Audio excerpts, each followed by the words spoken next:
কেউ শুয়ে আছেন রাস্তায়, কেউ বসে আছেন, কেউ আবার স্লোগান দিয়ে উজ্জীবিত করছেন অন্যকে।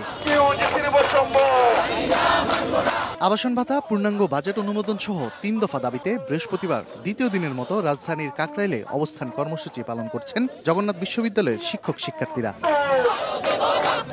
শুধু প্রতিশ্রুতি নয়, দাবি পূরণ না হওয়া পর্যন্ত ক্যাম্পাসে ফিরে যাবেন না বলে হুঁশিয়ারি দেন আন্দোলনকারীরা। যতক্ষণ না পর্যন্ত সুস্পষ্ট এবং লিখিত একটা ঘোষণা দেওয়া হবে ততক্ষণ পর্যন্ত আমরা এখানেই থাকবো। আমাদের কোনো হল নেই, একটা যে হল আছে তাও মেয়েদের, তাও ব্যবস্থা খুব একটা ভালো না, ঠিক আছে, আর ছেলেদের তো হল নেই।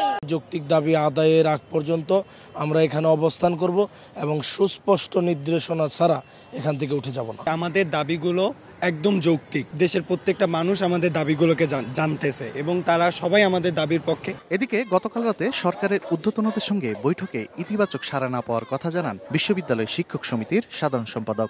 কালকে সকাল থেকে সারা রাত্রি অবধি এখানে শিক্ষার্থীরা রাস্তা অবরোধ করে বসে থাকলো। সরকারের পক্ষ থেকে মিনিমাম যে দায়িত্ব সেটুকুও কিন্তু পালন করা হয়নি। বুধবার সকালে ৩ দফা দাবি নিয়ে প্রধান উপদেষ্টার বাসভবন যমুনা অভিমুখে লং মার্চ করেন জগন্নাথ বিশ্ববিদ্যালয়ের শিক্ষার্থীরা। এক পর্যায়ে কাকরাইল মোড়ে তাদেরকে আটকে দেয় পুলিশ। সেখানেই অবস্থান নিয়ে দিনভর আন্দোলন করেন ছাত্র শিক্ষকরা।